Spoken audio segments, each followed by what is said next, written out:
the North American auto industry is reeling from a seismic shift that few saw coming. In July 2025, the United States and Japan unveiled a groundbreaking trade deal that's sending shockwaves through boardrooms and factory floors alike. Under the new agreement, the US now imposes a 15% tariff on Japanese cars, significantly lower than the 25% tariff slapped on all other foreign vehicles, including those from Canada and Mexico, America's traditional trade partners. This two-tiered system hands Japanese automakers like Toyota and Honda a powerful and unexpected advantage in the fiercely competitive American market, allowing them to undercut rivals on price and potentially expand their market share. Ironically, US brands that have invested billions in factories across Canada and Mexico now find themselves at a disadvantage, despite their deep North American roots and decades of cross-border collaboration. Industry leaders are left scratching their heads, as the new policy upends decades of carefully integrated manufacturing, supply chains, and investment strategies that once defined the region's auto sector. Automakers are scrambling to adapt to the new reality. Japanese firms are now weighing the benefits of building new production facilities in the US to further reduce costs and avoid tariffs altogether, while others consider shifting supply chains or renegotiating contracts. The result? A dramatic and rapid shift in where cars are built, how they're shipped, and who ultimately stands to benefit from this new trade landscape. As we'll see, this policy is setting off a wave of investment, uncertainty, and strategic maneuvering that could reshape the entire auto industry for years to come. Even with the so-called lower 15% tariff, the impact on Japanese automakers has been swift and severe. What was once a manageable cost has now become a major obstacle, threatening the very foundation of their North American operations. Japanese automakers are feeling the pain in every corner of their business, from the factory floor to the dealership lot. Sales have slowed, inventories are piling up, and the uncertainty is making it harder to plan for the future. Take Toyota, for example.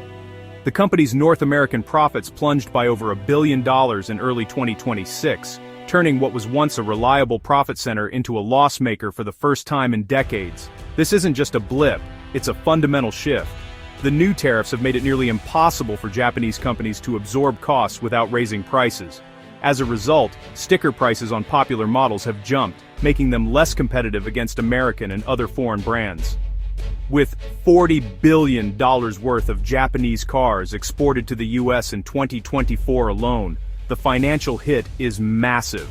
Every shipment now comes with a hefty price tag, and the ripple effects are being felt throughout the supply chain.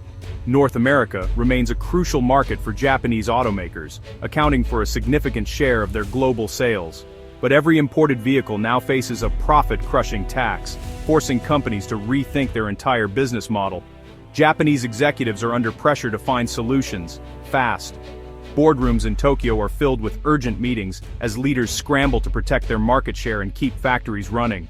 The old strategy of eating the tariffs is no longer sustainable. Absorbing the extra costs has drained reserves and left little room for error, especially as competition heats up.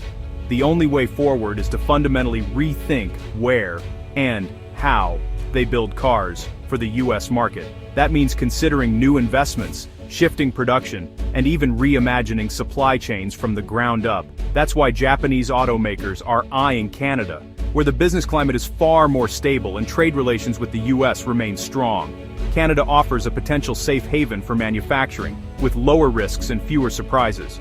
The search for a tariff workaround is on, and the northern border is looking more attractive than ever. Companies are exploring new partnerships, scouting locations, and weighing the costs of moving production north. For Japanese giants, survival now means adapting to a new, unpredictable trade reality. The stakes are high, and the decisions made today will determine their place in the global auto industry for years to come. The next moves will reshape the industry for years to come, as Japanese automakers race to stay competitive in a world where the rules keep changing. The new tariffs aren't just hurting foreign brands, they're hammering America's own automakers. US companies like Ford and GM have long relied on Canadian and Mexican plants, building millions of vehicles with significant American content. Now those cars face a 25% tariff when re-entering the US, making them less competitive than Japanese imports. Ford alone expects to pay over $2 billion in tariffs in 2025, money that could have gone to innovation or jobs. Detroit's automakers are trapped, absorb the costs, raise prices, or attempt costly reshoring. The policy meant to protect American industry is, in reality, undermining it. The result: chaos and uncertainty for companies that once thrived on cross-border cooperation. With U.S. tariffs squeezing profits and creating uncertainty for global automakers, the landscape of North American car manufacturing is rapidly changing. These tariffs, aimed at protecting American industry, have instead made it more expensive and complicated for foreign companies to operate in the U.S. Japanese automakers, including industry giants like Toyota and Honda, are now turning to Canada as a safe haven for their North American operations. Canada's open-door approach is proving to be a lifeline for companies looking to avoid costly trade barriers. Shifting production north of the border could help these companies sidestep U.S. tariffs while still serving the lucrative North American market.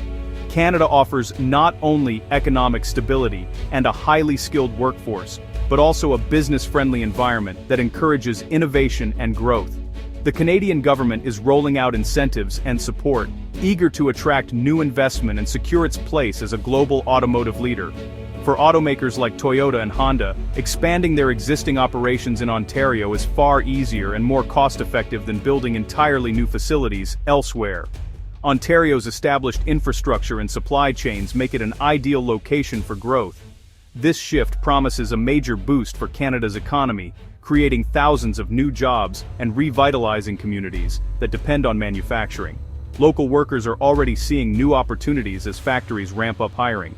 Industry insiders report that Japanese firms are actively planning to relocate significant portions of their manufacturing to Canada, drawn by the promise of stability and growth. Ironically, the very tariffs meant to protect American jobs are now driving investment and employment opportunities north of the border, leaving some U.S. plants idle while Canadian facilities thrive. Canada is seizing this moment, positioning itself as a future hub for electric vehicle production. The country is investing heavily in next-generation technologies and green manufacturing. With abundant access to critical minerals, clean hydroelectric power, and a commitment to sustainability, Canada is ready to lead the next chapter in auto manufacturing, especially as the world shifts toward electric vehicles.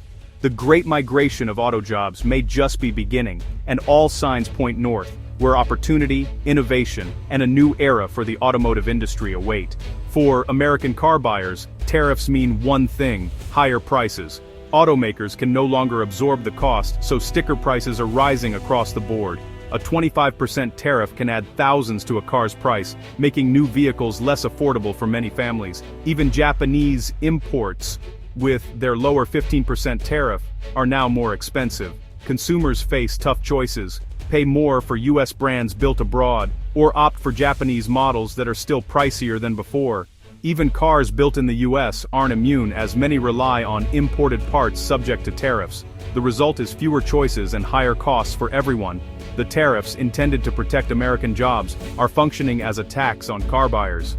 The most immediate impact of this trade war is felt in the showroom and in Americans' wallets. Behind the numbers, the real victims of this trade upheaval are American workers. As automakers consider moving production to Canada, thousands of U.S. jobs are at risk. Communities built around auto plants face uncertainty, job losses, and economic decline. The Midwest and South, once magnets for foreign investment, now fear factory closures and layoffs. Workers who played by the rules are left feeling betrayed by policies meant to protect them. The human toll of this trade war could be its most lasting legacy. Tariffs were supposed to help Detroit, but the reality is far different. Ford, which builds most of its U.S. vehicles at home, still faces a $2 billion tariff bill in 2025 due to imported parts and vehicles. That's money not spent on jobs, innovation, or new technology. The modern supply chain is global. No car is truly domestic. Instead of protecting U.S. automakers, tariffs have made them less competitive and more vulnerable. The policy penalizes companies for decades of smart, cross-border investment. The result: a weaker American auto industry, struggling under the weight of its own government's rules. The pain in Detroit is real and self-inflicted. As the dust settles, a new North American auto map is emerging. Canada is the clear winner, attracting billions in new investment and thousands of jobs. The U.S., meanwhile, is losing out, especially its workers, automakers, and car buyers. American plants face layoffs. Detroit's competitiveness is eroded, and consumers pay more. The policy meant to shield U.S. industry has backfired, tilting the field in favor of foreign competitors. Canada, once sidelined, is now a key player in the future of auto manufacturing. The lesson protectionist trade policies can have unintended, even disastrous consequences. The US auto sector is weaker, Canada's is stronger, and the divide is growing. In the end, the biggest losers are the very people the policy was supposed to help.